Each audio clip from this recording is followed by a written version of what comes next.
Hello, good morning, or good evening, whenever you are watching this. I hope you are doing well. My name is Catherine, and today we are going over my top 22 books of 2022.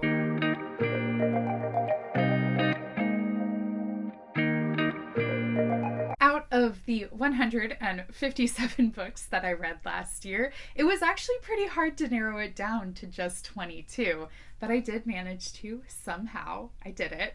I read so many just incredible books last year, and I cannot wait to talk about all of them. The majority of these are, of course, going to be romances because of course they are, but there is some fantasy as well as some other things mixed in there. How this is going to go, because I don't want to be talking forever today. Books 11 through 22, I'll be real, these aren't really in any particular order. Those, how many is that, 12 books? They're in my top 22, but I mean, depending what kind of mood I'm in when you ask me, some might be higher, some might be lower. Books 1 through 10 are in a particular order. Before we dive right into it, go ahead and hit subscribe and turn on that bell icon so you get notified every single time I post. Also, make sure you are following me on Instagram and Goodreads and Storygraph down below so that you get the reviews first. I'll be posting a lot more reviews on those platforms this year. And go ahead and drop a comment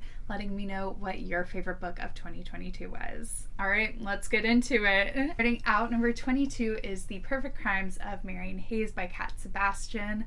I read Cat Sebastian for the first time this year, and I am so glad I did because I love her writing. Best way to describe this book is Be By Do Crimes. It is so much fun with its like reluctant allies to lovers type situation. The characters have just such a fantastic dynamic, and I love them so much, and I love the writing. Number 21 is Aristotle and Dante Dive into the Waters of the World by Benjamin Allaire Saiz. This is the sequel to Aristotle and Dante Discover the Secrets of the Universe. And while I did love the sequel, I don't think anything could ever quite live up to the first book.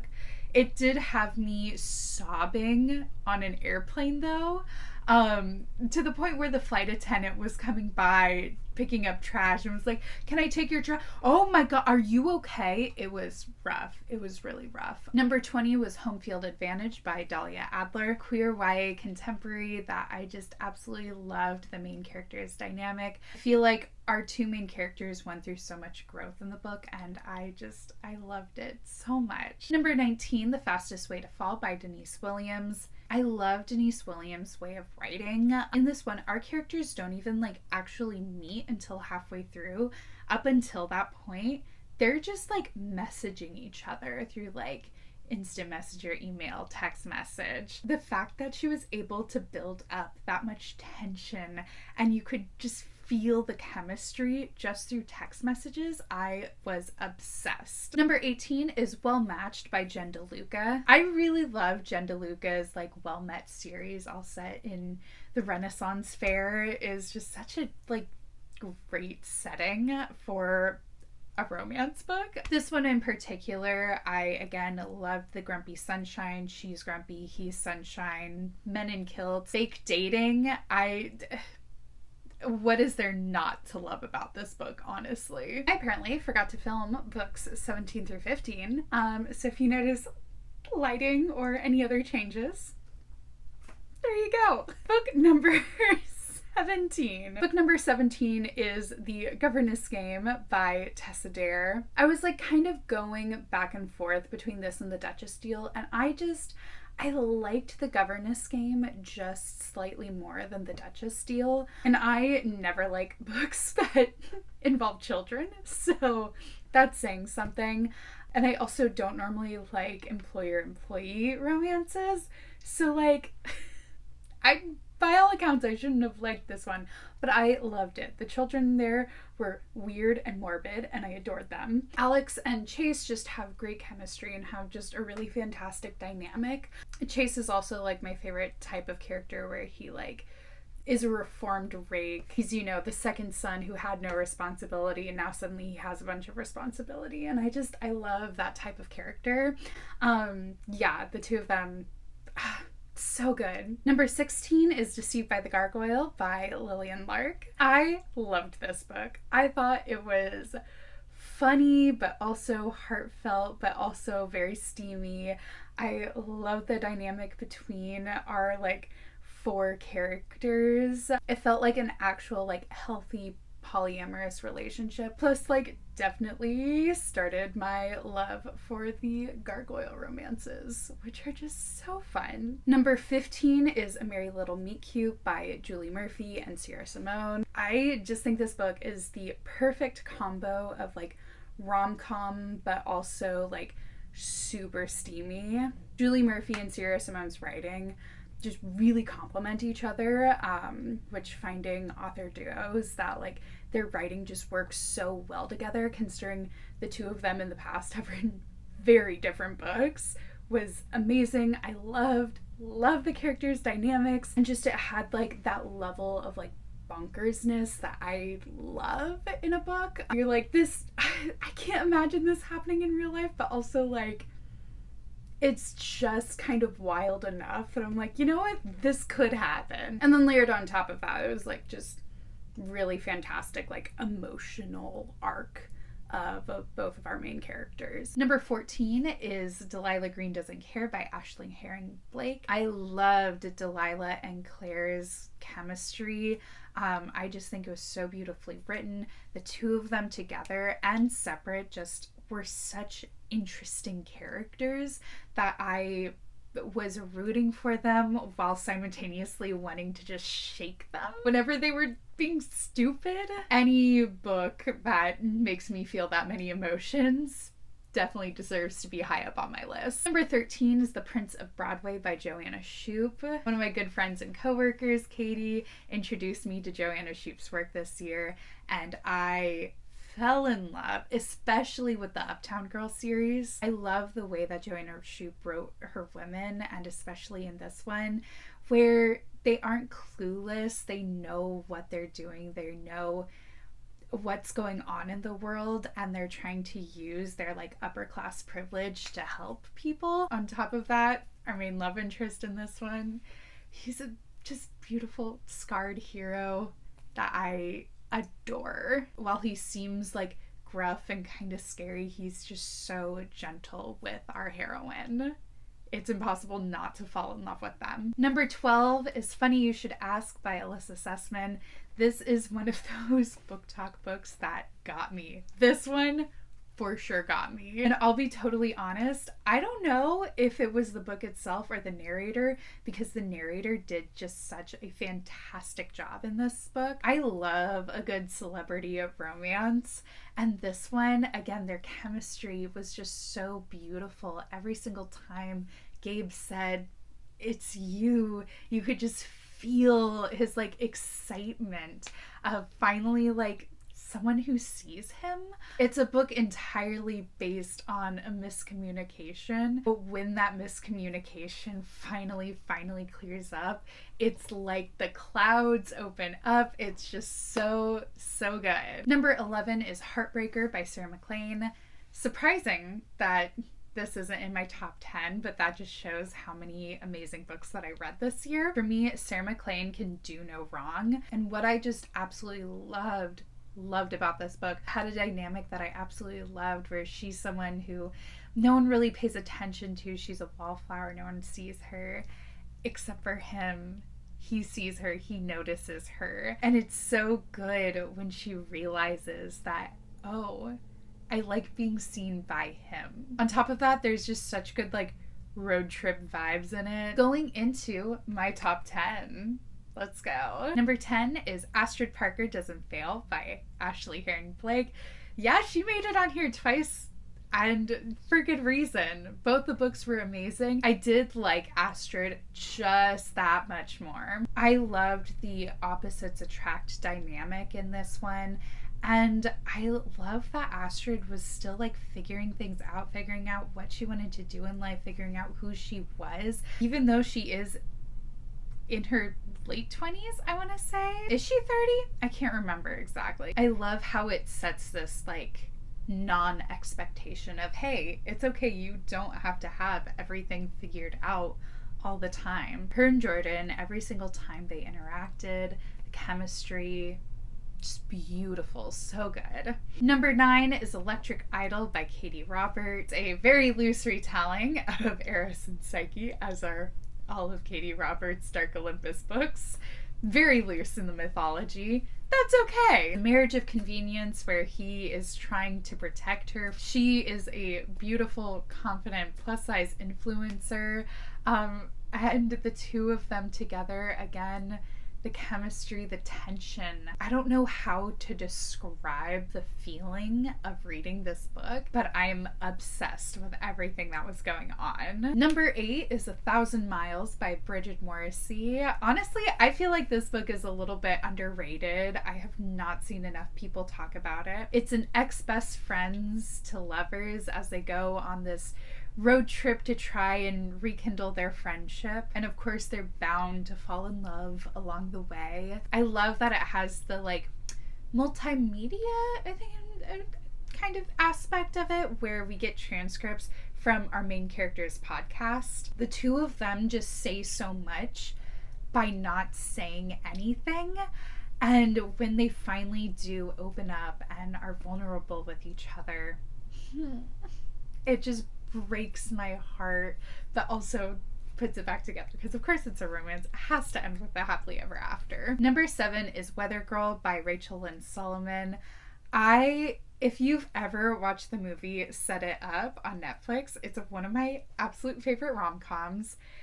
This basically has a very similar plot where they are setting up their bosses, and along the way, of course, they end up falling for each other. I've never read a book that deals with mental health and how it affects relationships quite in this way. Again, our main characters, the chemistry, the banter, the two of them working together form the perfect friends to lovers dynamic. Absolutely incredible. Number 6 is Long Shot by Kennedy Ryan. I honestly forgot that I read Long Shot this year because I felt like this is a story that I've just loved for so long. This book had me literally sobbing at like 3 a.m. It is intense. Anytime I recommend it to anyone, I always say, please check the trigger warnings, because there is a lot that happens in this book, but it's a story that needed to be told. August and Iris have the most undeniable chemistry I have ever read in my life. Even when they aren't together, which is for the first half of the book, basically, you can feel the love and how much they care for each other. Kennedy Ryan just knows how to write these raw, beautiful, real characters that just completely break my heart at times. And if I think about this book too much, I will start crying. Number 5 is A Caribbean Heiress in Paris by Adriana Herrera. I absolutely love this book. It's a marriage of convenience story, and I have never been down this bad for a marriage of convenience. Luz is just an absolute badass businesswoman set in Regency era. She is in Paris selling her family's rum when she meets Evan, and that boy is on his knees for her, quite literally sometimes. He's absolutely obsessed with his fake wife, his wife that he just married out of convenience. Sure. Their chemistry had me literally kicking my feet and giggling. Not literally kicking my feet. I listened to this audiobook while driving, so giggling though, for sure. On top of that, it's an uplifting story while still acknowledging the history of how people of color were treated, and also talking about how the rich got rich. It's just so beautifully written, and I cannot wait for the rest of the books in this series. Number 4 is The Wolf and the Woodsman by Ava Reed. I did not have the mental capacity to read fantasy for the majority of this year. However, I could not put this book down. It's so beautifully written, and I almost immediately fell in love. It's an exploration of identity, all set to the background of Jewish folklore. Our main character, Eva Kay, she's messy, and she's complex, and she's raw, and she's real, and she's selfish. She's just so human, and I loved seeing her figuring out who she was, also her relationship with Gaspar as he's unlearning a lot of the hatred that he was taught and was drilled into him for his entire life. Again, just so beautiful. I'm obsessed with Ava Reid's writing. Number 3 is A Marvelous Light by Freya Maas. This book has one of the most unique magic systems that I've ever read about. It's so creative, the way that people in this world are able to cast spells. It is filled with secret societies and a queer romance that, like, I have to just describe as stunning, the way that it's written. Robin and Edwin have like the perfect reluctant allies to lovers dynamic, and I haven't read the second one yet, but I'm going to very, very soon. Number 2 is A Lady for a Duke by Alexis Hall. Until this book, I wasn't really annotating books.